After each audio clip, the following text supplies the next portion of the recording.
Magandang araw po sa inyong lahat mga kabayan at kaibigan. Alamin po natin ngayong February 25, 2022, ano po ba mga highlights ng balita sa loob at labas ng Pilipinas? Panoorin niyo pong video ito so that you will find out.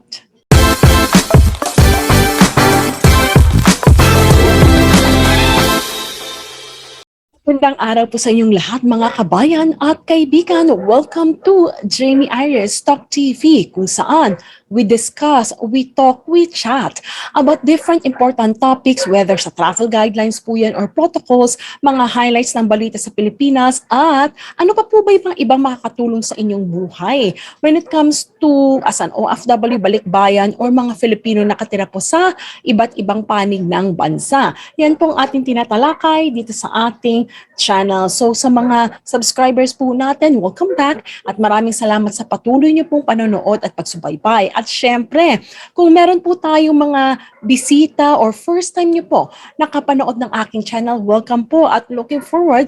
Lagi na po namin kayong makasama, kaya inaanyayahan ko po kayo to please subscribe to my channel so that you'll get updated with the recent and daily videos that we upload for you. So yan po mga kabayan at kaibigan, excited na po akong dalhin sa inyo ang mga balita natin sa araw na ito. Simulan po natin. Gaano po karami ang mga COVID-19 cases sa Pilipinas simula po kahapon?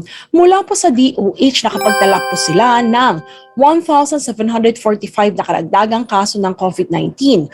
Kahapon din po, mayroon namang naitalang 2,045 na gumaling at mayroon naman pong nakakalungkot na 188 na pumanaw ng mga kabayan po natin. Sa kabuang bilang po ng mga naitalang kaso sa ating bansa, 1.5% or 55,700 or 55,079 ang aktibong kaso, while 97% po or 3,546,098 na po ang mga gumaling. At 1.54% or 56,165 po ang may kalungkutan po na ibinabalita namin sa inyo na namatay. Now, tingnan naman po natin mula sa Presidential Communication Operations Office or PCOO. Ang IATF Resolution number 163, National COVID-19 Vaccination Certificates of 2 additional countries. Ano po kayang mga bansa ito? Inaprubahan po ng IATF ang certificates mula po sa dalawa pang bansa, ang Romania at British Virgin Islands, para sa layunin ng arrival quarantine protocols, gayon din po para sa interzonal at intrazonal movement. So tinatanggap na po, may with reciprocity agreement na po ang dalawang bansang ito on top of what we actually already have. Ayan po. So mga kabayan na manggagaling sa Romania at British Virgin Islands, tatanggapin na po ang inyong mga kumbaga national certificate kung kayo ay non-OFW at foreigner. Sa OFW naman po kasi talagang tinatanggap po kahit sa ang galing bansa ang kanilang mga National Certificate of Vaccination. Ngayon naman po mula sa IATF resolution pa rin po na number 163, ni-revise po ng IATF ang alert level metrics. Mula pa rin po sa PCOO, inaprubahan po noong Webes ng IATF ang revised metrics para matukoy ang COVID-19 alert level classification ng lahat ng lugar sa bansa simula sa Marso 1. Sa isang pahayag, sinabi ni Cabinet Secretary Carlo Nograles, acting presidential spokesperson, sa ilalim ng bagong alert level metrics na may mga cut-off po para sa average daily attack rate or ADAR ng mga kaso ng COVID ay low risk classification kung mas mababa sa 6 hanggang 18 para sa moderate risk at higit sa 18 para naman sa high risk classification. Sinabi po ni Nograles na maaring i-de-escalate ang mga lugar sa alert level 1 kapag natugunan ang lahat ng sumusunod na pamantayan. Low to minimal risk case classification po or total bed utilization rate of less than 50%, full vaccination of 70% of its target population, and full vaccination of 80% of the target population for senior citizen. Sinabi po niya na Ang mga sukatan sa antas ng alerto ay binago batay sa mga rekomendasyon po ng Sub-Technical Working Group na STWG sa Data Analytics. Pinahayag din po niya na ang mga binagong sukatan na ito ay dapat ilapat sa pagtukoy ng alert level classification ng mga probinsya, highly urbanized na mga lungsod at mga independent component ng lungsod simula Marso 1, 2022. Sinabi ng Metro Manila Council nitong Huwebes na nagkakaisang inirekomenda ng mga mayor ng Metro Manila na ilagay na po ang NCR sa ilalim ng pinakamababang alert level or alert level number 1 mula Marso 1 sa gitna ng bumababang kaso ng COVID-19 sa rehiyon. Nagpulong na po ang IATF noong Huwebes upang talakayin ang rekomendasyon ng MMC. Mula naman po sa CNN Philippines, ang vaccination rate of vulnerable groups in NCR from alert level 1 metrics, doctors group warns. Ayan po, tingnan po natin anong ibig sabihin nito. Kaugnay dito, sinabi naman ng Philippine College of Physicians or PCP nitong Huwebes na hindi pa handa ang Metro Manila sa alert level 1 kung isaalang po ang mababang pagbabakuna at booster shot rate ng dalawang mahinang sektor. Sinabi ni Dr. Maricar Limpin, presidente ng PCP, na habang patuloy na bumababa ang araw-araw na kaso ng COVID-19 at healthcare utilization sa Metro Manila, nasa 80% pa ang hindi pa nababakunahan ng mga matatanda at mga taong may comorbidities. According to IATF, sila po yung may mga kailangan nito. Idinagdag din po niya na ang rate na ibinibigay ng booster doses ay dapat katumbas ng rate ng pagbabakuna, pahayag niya. The elderly as well as those with comorbid condition should have received both the primary vaccine as well as the booster shot. Now, it cannot be just the primary vaccine because it's just the primary vaccine, then we expect already that their immunity has already gone down and therefore increased likelihood of getting infection and getting severe disease. We need to ramp up the vaccination campaign before we really start looking into downgrading our alert level system. Yan po ang balita natin regarding po sa vaccination rate of vulnerable groups dito po sa Metro Manila. Mula naman po sa Philippine News Agency, alamin natin mga kabayan, kamusta na po ba ang kalagayan sa Ukraine? Ano po yung nasabi ng Ukraine President? Ang sabi niya po kasi dito is, sa ulat ng Philippine News Agency, Ukraine President says enemy sabotage groups have already entered Kyiv.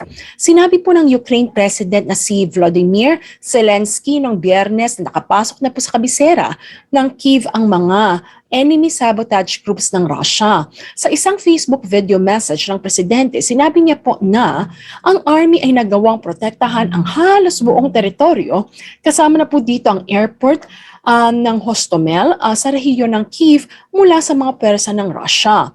Ayon sa preliminary data, hindi bababa sa 137 na katao ang mga sundalo at sibilyan ang namatay sa unang araw ng pag-atake ng Russia, pahayag niya. According to our information, the enemy has identified me as the #1 target. My family is the #2 target. They want to destroy Ukraine politically by destroying the head of the state. We alone for the defense of our country, who will fight along with us now? Honestly, I see no one. We are not afraid to talk about a neutral status with Russia, who is ready to guarantee Ukraine joining NATO or North Atlantic Treaty Organization. Everyone is afraid. Zelensky also pointed out that Moscow has sent a message that they are for negotiations. They will also want to talk about the neutral status of Ukraine. He said the fate of our country is now being determined. I am asking them, are you with us? They say that they are with us, but they are not ready to accept us in NATO. All of them are just simply so afraid. Now, the fate of the country depends on our army and our security forces. Sinabi ni Zelensky na ang Russia ay nawalan ng tinatayang 30 tangke, humigit kumulang po 130 armored vehicles, 7 eroplano at 6 na helicopter. Yan po ang balita po mula sa Ukraine.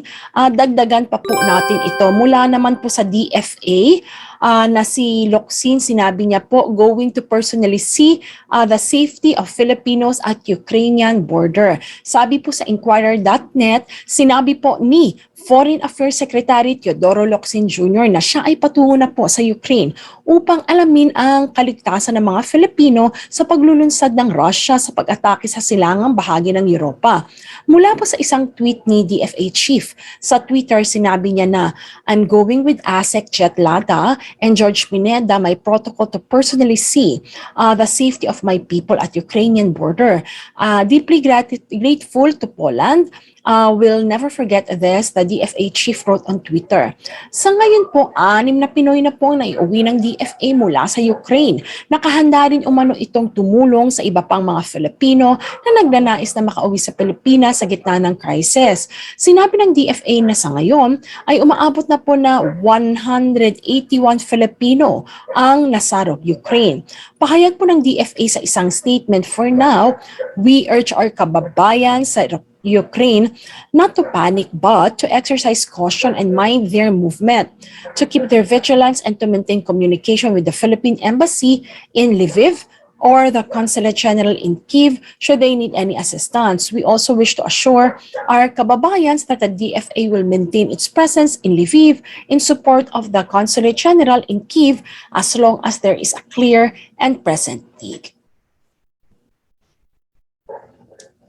Mula naman po sa Philstar, kaugnay pa rin po sa issue, meron po tayo from Ukraine. Poland, inaccept po ang mga Filipinos or Pinoys from Ukraine.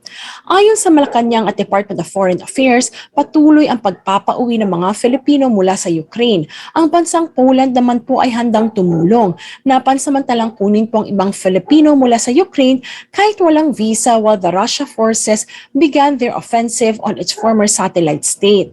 Pahayag ni Acting Presidential Spokesperson Carlo Nograles, the safety of the Filipinos in Ukraine remains foremost in the minds of President Duterte. The Philippine government, through the Department of Foreign Affairs, is now conducting repatriation efforts of Filipinos living in Ukraine. Sa isang post po sa Twitter matapos ipahayag ni Russian President Vladimir Putin sa isang televised address na inaprobahan na niya ang isang special military operation sa Ukraine, sinabi ni Locsin na ang Philippine Embassy sa Warsaw na may jurisdiction sa Ukraine ay inilagay na sa mataas na alerto. Mula sa isang tweet ni Locsin, Warsaw, Philippine Embassy been on high alert, repatriated a few. Poland finally agreed to let ours in sans European Union's visa, not heard anything from Russia on our request, its closest border. Most Filipinos in Ukraine are grateful, guests, and want to stick it out with their warm, welcoming neighbors. Mula naman po sa CNN News, again, kaugnay pa rin po ng balitang ito, what Russia's invasion of Ukraine means for Filipinos. So alamin po natin, ano po bang ibig sabihin nito sa atin, mga kapwa ko kababayan. Ayon po sa mga ekonomista, habang tumitindi po ang tensyon sa dalawang bansa ng Ukraine at Russia, ano bang magiging possible na epekto nito sa ating bansang Pilipinas? Mula kay Secretary Bank, AVP at Chief Economist Robert Dan Roses, na ang pangunahing alalahanin ngayon ay ang pagtaas ng mga presyo, ang halaga ng maraming mga produktong pang-agrikultura imported by the Philippines, tulad na lang po ng wheat at soybean na tumataas na. Pinaliwanag po ni Roses na the situation right now remains very fluid and we can only hope that it doesn't get any worse. But if it does, I think our authorities, especially our economic managers, remain steadfast in terms of preparing the worst outcome in terms of pricing. Aniya, maaring mahirap itong sitwasyon na ito para sa Pilipinas dahil nagsisimula pa lamang po tayong makabangon mula sa COVID-19 pandemic. Ang magagawa po natin sa ngayon, according to the government, ay tulungan sa pagbangon na ito ay sa pamamagitan ng monetary at fiscal support. Dagdag pa po niya, what we have to do at the moment is to watch out for the pass-through effect coming from the conflict. She So mostly it has something to do with the price shocks as well. Our inflation can only serve to slow down economic growth. So I think that's where the support should be coming from. Yan po ang mga balita natin sa araw na ito, mga kabayan. Let us talk po. So again, ang cases po ng COVID natin, hindi man po sumobrang taas pero bahagya po itong tumataas as each day from 1,019 po nasa 1,700 plus na po siya kahapon. So looking forward po, iba yung pag-iingat sa bawat isa ng sa gayon. Ang health protocols po na basic ay masunod at hindi na po tumaas ang mga cases. And for the rest po ng balita po natin sa araw na ito, of course, 2 more countries were added po doon sa National COVID-19 Vaccination Certificate na ina-accept natin kasi may reciprocal agreement sa Romania and British Virgin Islands. And the rest of the news, mga kaibigan, kamusta po kayo dyan sa Ukraine? I hope everyone is safe and sound and looking forward po katulad ng panawagan po nila, mga kababayan po natin na nanatili pa po dyan. Out of 181, 6 pa lang po ang nakauwi at yung iba napunta po sa Poland, yung iba nandyan pa rin po sa Ukraine. So, kamusta po kayo? If you really need help, please contact the embassy that they have mentioned so that at least they can arrange repatriation for you as needed. At syempre din mga kabayan, nakakalungkot man po na malaman pero ito po yung nangyayari. We should keep ourselves informed. Hindi pa nga po tapos totally ang COVID-19. Meron naman pong, let us just say, hindi pagkakaunawaan mula sa dalawang bansang ito na maaring maapektuhan po ang ating ekonomiya at ekonomiya ng ibang bansa. Let's look po, hoping na hindi naman po talaga kung ano yung pinipredict po nila na mangyari ay naway naman po, wag naman po maging ganong worse po. Pero sabi nga po nila, it's good to be at least ready. So again, everyone, ingat po kayo palagi. And at the same time, looking forward, nakatulong po sa inyo itong video ito. If you find this video very helpful and informative, please click like. And iniimbatahan ko po kayo to please subscribe to my channel para araw-araw po makasama ko kayo sa different episodes ng ating channel. So muli, this is Jamey Iris TALK TV at ako po si Jamey na nagsasabi po sa inyo ng saan man po tayong dako ng mundo, taas na upo, tayo'y mga Filipino. With that, may God bless you, stay safe, and stay healthy.